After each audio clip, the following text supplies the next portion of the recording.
მიქაუტაძის უიღბლობა, ლოჩეშვილის მკაცრი სასჯელი, ლივერპულის მწვრთნელის პირველი კომენტარი მამარდაშვილზე, სანიოლის ახალი პროექტი და პასუხები განაცხადში მოხვედრილ ფეხბურთელებზე.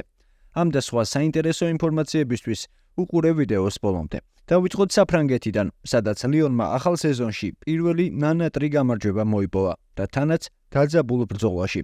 მიქაუტაძის გუნდმა სტრასბური 4-3 დაამარცხა. ქართველი ძირითად შემადგენლობაში იყო და რამდენჯერმე შეძლო თავის გამოჩენა, თუმცა არაერთი შანსის მიუხედავად არ გაუმართლა და გოლის გატანა ვერ შეძლო. ქართველმა კარისკენ 6-ჯერ დაარტყა, აქედან 3 ზუსტი იყო, 1 არაზუსტი, 2 დარტყმული კი დაუბლოკეს. უიღბლობის მიუხედავად გიორგის ცუდი შეხვედრა არ ჩაუტარებია, თუმცა სამწუხაროა ის ფაქტი, რომ ლიონმა შეხვედრის შემოტრიალება მიქაუტაძის გასვლის შემდეგ შეძლო. გიორგი 59 წუთზე შესვალეს. ამ დროს ლიონი 3-1 აგებდა, თუმცა ქართველის გასვლის შემდეგ 3 ბურთის გატანა შეძლეს. აქედან 2 კი ლიონში მისმა კონკურენტმა, გიფტ ორბანმა გაიტანა. თუმცა იმედი დავიტოვოთ, რომ ეს შედეგი გიორგის სათამაშო დროზე არ აისახება, რადგან ყველამ კარგად ვიცით, რომ გიორგის ბომბარდირობა უყვარს და შესაბამისად საკმარისი სათამაშო დროის შემთხვევაში გოლის გატანასაც შეძლებს. იმედია, რომ ქართველის სადებიუტო გოლს მეოთხე ტურში ვიხელავთ, სადაც ლიონი სტუმრად ლანსის წინააღმდეგ ითამაშებს.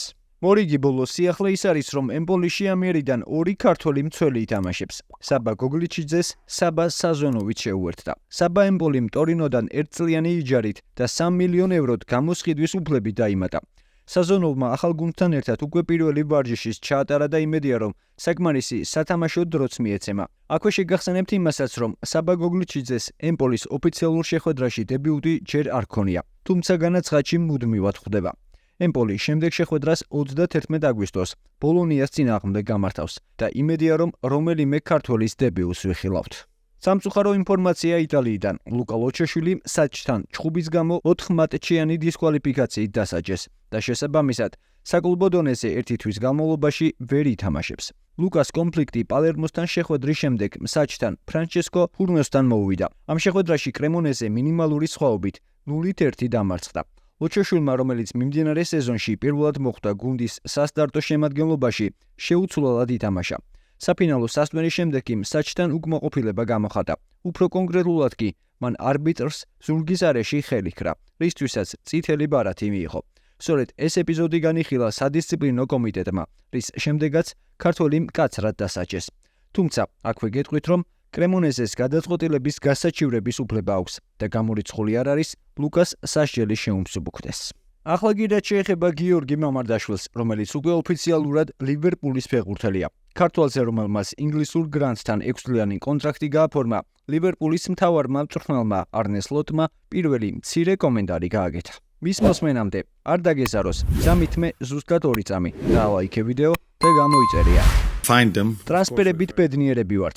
გუნდის კიდევ უფრო გაძლიერება ადვილი არ იყო, რადგან ისედაც ძლიერი გუნდი გვყავს. თუმცა მამარდაშვილი I think I pronounced it really good. ფიქრობ, გვარი კარგად გამოვთქვი. კლუბის გრძელვადიანი გეგმის და მომავლის ნაწილია. სწორედ ამიტომ შევიცინეთ ის. შეგახსენეთ, რომ მამარდაშვილი მიმდინარე სეზონის ბოლომდე ვალენსიაში დარჩება. აქვე გეტყვით, რომ მისი ლივერპულში ტრანსფერის ღირებულებამ 35 მილიონი ევრო შეადგინა, რაც რეკორდული თანხაა ქართველი ფეხბურთელების ტრანსფერების მიხედვით. აქამდე ეს რეკორდი გიორგი მიქაუტაძეს ეკუთვნოდა. აღსანიშნავია ისიც, რომ მამარდაშვილში გადახდილი 35 მილიონიდან 10%-ს დინამო თბილისი მიიღებს. აქვე მოკლედ გეტყვით, რომ საქართველოს ყველაზე ტიტულოვანი კლუბი დინამო თბილისი 2 ფეხბურთელმა დატოვა. როგორც ცნობილია, თორნიკე ოქრიაშვილმა დინამო ურთიერთ შეთანხმების საფუძველზე დატოვა. გიორგი მოისწრაფიშვილის წასვლის გადაწყვეტილების მიზეზი კი, როგორც ცნობილია, კარიერის უცხოურ კლუბში გაგრძელება, თუმცა ჯერ სხვა დამატებითი დეტალები უცნობია. ახლა კი რაც შეეხება საქართველოს ნაკრებს და ერთა ლიგის მოახლოებულ პირველ შეხვედრას ჩეხეთთან. ნაკრების მთავარმა მწვრთნელმა ბილი სანიოლმა ერთა ლიგის ახალი გათამაშების დაწყებამდე შემადგენლობა დაასახელა. არის რამდენიმე ცვლილება და სიახლე. სიაში 2 დებიუტანტია. ერთი შოთან ონიკაშვილია, რომელიც რამდენიმე დღის წინ უკრაინულ ჩერკასიში გადავიდა. შეგახსენებთ, რომ ის ბოლო დროს ეროვნულ ლიგაში ერთ-ერთი საუკეთესო იყო და მიმდინარე სეზონშიც საღდერმა ნახევარმცველმა 17 შეხვედრაში 8 გოლის გატანა და 1 საგოლე გადაცემის შესრულება მოახერხა. 27 წლის ცენტრალური მცველი ლუკა გადრანიკი ყაზახეთის ჩემპიონატში თამაშობს და მიმდინარე სეზონის 13 შეხვედრაში 1 გოლის გატანა მოასწრო.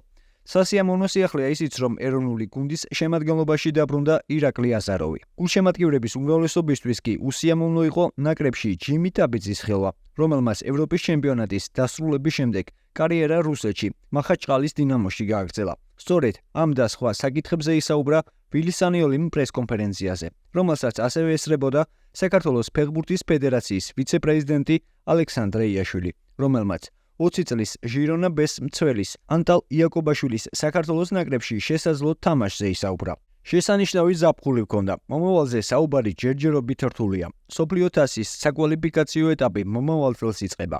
ახლა კი ერთა ლიგა გველის. ეს ოფიციალური ტურნირია, სადაც ჩვენი საუკეთესო თვისებები უნდა წარმოვაჩინოთ. ასევე გამოვიყენოთ ერთა ლიგა მსოფლიო ჩემპიონატის საკვალიფიკაციო ეტაპისთვის მოსამზადებლად. რა თქმა უნდა, ის გამოცდილება, რაც ევროპის ჩემპიონატზე მივიღეთ, ძალიან მნიშვნელოვანი იყო გუნდისთვის, მენეჯმენტისთვის, სამწვრთნელო შტაბისთვის და მთლიანად ქვეყნისთვის. ვნახეთ, როგორი ბედნიერი იყო ქვეყანა ჩვენი წარმატებით და გსურს, რომ ეს კიდევ ერთხელ გავაკეთოთ. ყველა სათამაშო ციკლი ახალი პროექტია. ეს ახალი მიზანია. მოთამაშეები ევროპის ჩემპიონატის შემდეგ არ მინახავს. როცა შევხვდები, ვეტყვი, რომ ახლა ის დროა ეს სიხარული და ემოციები დავივიწყოთ და ახალ მიზნებზე ვკონცენტრირდეთ. ჩეხეთის ნაკრებთან შეხვედრა ევროპის ჩემპიონატის ჯგუფური ეტაპის ყველაზე რთული შეხვედრა იყო. ფიზიკურად ძლიერ გუნდთან გარკვეული პრობლემები შეგვექმნა. ვიცით, რომ მათი სტილი არ შეიცვლება და ფეხბურთელები ამისთვის მზად არიან. შესაბამისად, მათი მხრიდან უკეთეს პასუხსველით მეტოქის თამაშზე. სხვადასხვა მიზეზის გამო რამდენიმე ფეხბურთელი გამოგვაკლდა. კვერკველია და კვეკვესკირი უკლუბოდ არიან. სათამაშო პრაქტიკა არ აქვთ. შენგელიას და საზონოვს. ვიმედოვნებ, საბას ახალ კლუბში ეს საკითხი გამოსწორდება. ტრავმირებულია მექვაბიშვილი. სწორედ ამიტომ ნაკრების კარი გაიღო ახალი ფეხბურთელებისთვის. გადრანს გასულ წელს კარგი სეზონი ჰქონდა და ახალი სეზონიც დამაჯერებლად დაიწყო. ვფიქრობ, მან დაიმსახურა შანსი. მუდმივი სათამაშო პრაქტიკა აქვს, რაც ევროპის ჩემპიონატზეც გამოჩნდა, რომ ძალიან მნიშვნელოვანია. დიდი ხანია ვაკვირდები ნონიკაშვილის თამაშს 21 წლამდელთა ნაკრებში. ბოლო პერიოდში კარგი პროგრესი აქვს. ველი ამ ორი ფეხბურთელის პიროვნული თვისებების და სათამაშო უნარების გაცნობას. დაგვიბრუნდა ირაკლი აზაროვი და ეს ძალიან მახარებს. ლევან შენგელია კი ამ მომენტისთვის არ თამაშობს და მის ნაცვლად არჩევანი სწორედ აზაროვზე შევაჩერე. თუმცა როგორც ყველა სხვა მოთამაშემ, მან უნდა იბრძოლოს საკუთარი ადგილისთვის მოედანზე.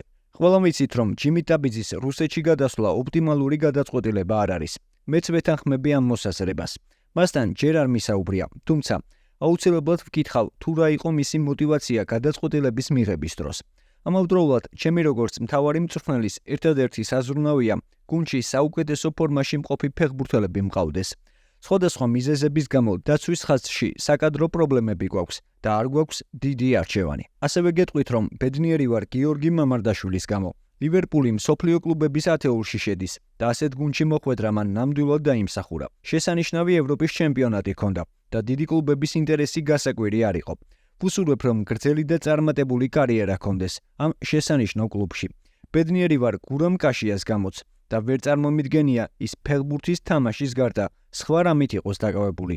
კაშია კარგ ღვინოს გავს, რომელიც წლებთან ერთად უკეთესი ხდება. იმედი მაქვს ის კიდევ დიდი ხნის განმავლობაში იქნება ჩვენი კაპიტანი. ჩვენი მიზანია, რომ ყველა ის ფეხბურთელი, ვინც არის წარმოშობით არის ქართველი, რომ ყველაფერი გავაკეთოთ, რომ ითამაშონ იმათ საქართველოს ნაკრებში სამწუხაროდ მოგესწრებათ, რომ პირველი საუბრები უკვე ძალიან ადრე ქონდა, თავარი ძნელიც ელაპარაკა, ჩვენი მიზანი იყო პლეი-ოფის დროსაც უკვე ჩამოგვიყვანა და საქართველოს ნაკრებში მიიღო მონაწილეობა ეთამაშა, სამწუხაროდ უარი თქვა ბოლო საუბარი ჩვენი რამდენიმე დღის უკან შედგა და სამწუხაროდ დაგვაყდა სურვილი იმისი, რომ თვითონ უნდა რომ ეთამაშო უნგრეთის ნაკრებში და ამიტომ ვთქვა ნაკრები არ არის, კლუბი ეს არის, უნდა უდოდა შენ გულს, უნდა იმიტომ რომ უნდა იცოდე რომ შენი ქვეყნისთვის უნდა ითამაშო და როდესაც წინ ადამიანს აქვს სურვილი სამწუხაროდ ეთამაშა უნგრეთის ნაკრებში, ყოველ ადგილას წარმატებას უსურვს. ჩვენი ნაკრები ერთა ლიგის ახალი სეზონისთვის მზადებას 2 სექტემბერს საგურამოში დაიწყებს. საქართველოს ჩეხეთის პირველი ტურის დაპირისპირება კი თბილისში მიხეილ მესხის სახელობის სტადიონზე 20 საათზე დაიწყება. აქვე გეტყვით, რომ გულშემატკივრის ნაწილი კვლავ უკმაყოფილებას გამოხატავდა საზონოვის არ გამოძახებასთან დაკავშირებით, რის მიზეზებზეც სანიოლმა უკვე ისაუბრა. თუმცა, გეტყვით, რომ საბა რამაზ სვანაძის განაცხადში მოხვდა. საქართველოს 21 წლამდე ნაკრები 5 სექტემბერს ევროპის ჩემპიონატის საკვალიფიკაციო რაუნდის ჯგუფური ეტაპის შეხვედრას ბათუმში მოლდოვის ახალგაზრდული გუნდის წინააღმდეგ გამართავს. ბოლოს კი, თუ მოგეწონა ვიდეო, დაალაიქე და გამოიწერე არხი, რომ არ გამოგჭირს შემდგომი საინტერესო ინფორმაციები ქართველ სპორტსმენებს. და ეს არის კრისტალბეტ ეროვნული ლიგის თამაშებს და უგულშემატკივრე ქართულ ფეხბურთს.